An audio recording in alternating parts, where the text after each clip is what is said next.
So if you don't know, you can see it in my last video where Simon Kinberg was greenlighted by Lucasfilm to write the next 3 movies for the next trilogy series for Star Wars. Now, that's all new and exciting, and everybody's all up in arms about it. Will it be good? Will it won't? He did the Deadpool movies. He did Mr. and Mrs. Smith, Chappie, some of the X-Men.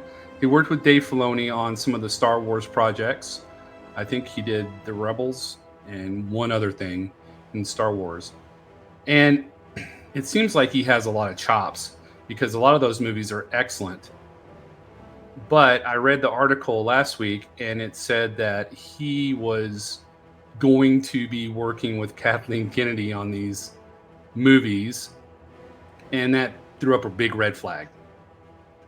So I don't know if him working with Kathleen Kennedy is going to be a good idea.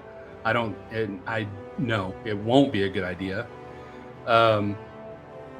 because she's going to want to take creative license and make him do what she wants to do. And I just feel like she's going to throttle his creativity to death. Now, that being said, there's an article I read today, and the author says that he feels like the trilogy will never happen. And I wanted to read along with you to see what you thought. So let me pull it up. And it is thegamer.com, and it says, calling it now, Disney won't actually make the Simon Kinberg's Star Wars trilogy. And it says, last week, Deadline broke the news that a new Star Wars trilogy is in the works at Disney, with longtime X-Men movie writer, producer, and director Simon Kinberg set to write and produce. Kinberg is a bit of an odd choice as an overseer for this project. He has worked on some well-liked films like X-Men, Days of Future Past, The Martian, Logan, and the first 2 Deadpools. But there are way more stinkers than hits in his filmography. Kinberg wrote and or produced Jumper, Fantastic Four, Chappie, X-Men, Apocalypse, and The New Mutants, which are pretty universally disliked. His 2 directorial efforts, Dark Phoenix and The 355, both bombed with critics and audiences. It makes sense that Disney would eventually end up here. Disney announced plans for a trilogy of new films with Rian Johnson set to write and direct back in November 2017. That was notably a month before the release of The Last Jedi. Disney believed in Johnson's vision for the series and wanted to bet big on it until The Last Jedi actually came out and became one of the most controversial movies in the history of the internet. Since then, Disney has turned to filmmakers like Jon Favreau, Simon Kinberg, and James Mangold instead, guys with long history making Hollywood movies without much particular points of view, steady hands working toward uninteresting visions. Another Star Wars trilogy we'll never see.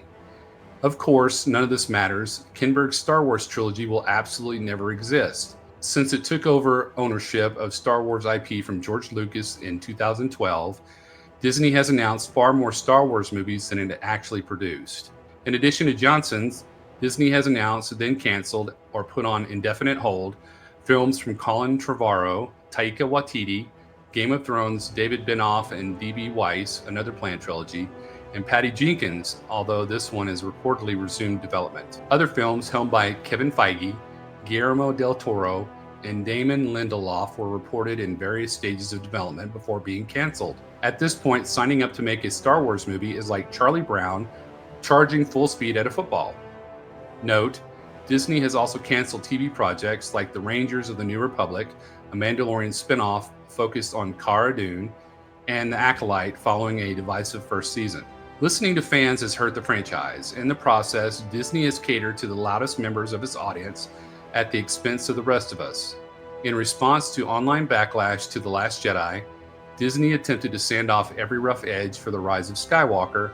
Instead of a divisive movie, it ended up with one that basically everyone hated. Since then, it had no idea how to proceed. Can't win with vision, can't win with pandering. As a result, there hasn't been a Star Wars movie in 5 years. In that same period of time, there has been 7.5 seasons of live-action Star Wars Disney Plus shows. Note, the half comes from The Mandalorian, which was midway through its first season when The Rise of Skywalker premiered. Some of those shows have been good, Andor, the first 2 seasons of The Mandalorian, and some have been abysmal. Obi-Wan Kenobi. Okay, that's not true. But all of them have been TV shows, not movies. Disney spent a whole lot of money getting the Star Wars rights and has spent a whole lot more producing these shows. And yet, Disney Plus is a money-losing enterprise, as are most streaming services. Disney is devoting seemingly endless piles of cash to making new TV shows, but can't get a movie which would actually make money off the ground. I've never seen a movie studio that's afraid to make a decision. With Kinberg's hiring, it might seem like it finally has. Don't be fooled. In a year or two, we'll find out this new trilogy is on indefinite hold. In a way, so is Star Wars. Okay, what are your thoughts on this article? So let's break it down. So the author is saying that he's been working on some really good projects like X-Men, The Martian, Logan, the first 2 Deadpools. Then he says that they're stinkers. I know they probably didn't get a lot of money, but I didn't think that Jumper was bad with Hayden Christensen. The Fantastic Four from 2015, it wasn't bad. You know, it had a good story, I thought. Chappie, I haven't seen that. X-Men Apocalypse wasn't bad. The New Mutants, I think that was a horror movie. I didn't really see that. And then the Dark Phoenix, that wasn't bad. And the 355, I haven't seen that. So I don't think that those movies were awful, which to me gives more points to Simon Kinberg. Because if I like those movies, then hopefully I'll like what he puts out for Star Wars. But let me preface that by saying I love the J.J. Abrams Star Trek movie. I thought it was fantastic when it came out, and I found out J.J. Abrams had done it, and I knew he was going to be doing the first Star Wars, The Force Awakens. I was so excited, and then I was let down. I'm just hoping that Kinberg does a lot better on these movies than J.J. Abrams did on his debut with Star Wars. And then the author of this article says, we're not going to see a Star Wars trilogy because it'll be canceled or put on indefinite hold, which is Disney's track record. And to be honest, this is going to be in the future. I don't know, what, 4 years maybe before they get the writing down to where they want it. So in that time, maybe Kathleen Kennedy will leave and they'll bring in somebody new who knows how to manage a company, and maybe they'll get rid of Bob Iger. When I first read the top, it said listening to fans has hurt the franchise. Disney never listens to the fans. They listen to a minority of fans, which is like 3%, 3 to 5% of the fans, which are a minority. They don't listen to the majority of fans. And if they listen to the majority of fans, I think their movies would be better. A lot of the fans that they listen to are not fans that have been around since the beginning.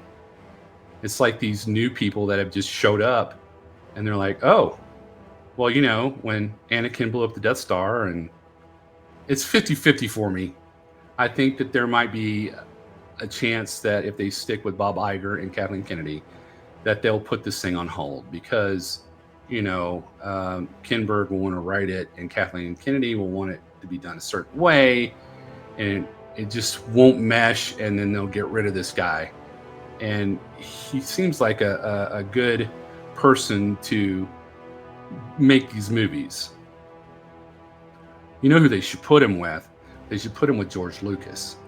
Him and George Lucas should get together and they should hole up in a room and they should make these scripts, and then they should go directly to producing the movies and leave Kathleen Kennedy out of it. Like I said at the beginning, if you don't know anything about Simon Kinberg and Lucasfilm hiring him to write the next 3 movies, you should check out my video right here. And if you're enjoying the videos, give it a thumbs up and subscribe. I'd really appreciate it. And remember, the Force will be with you always.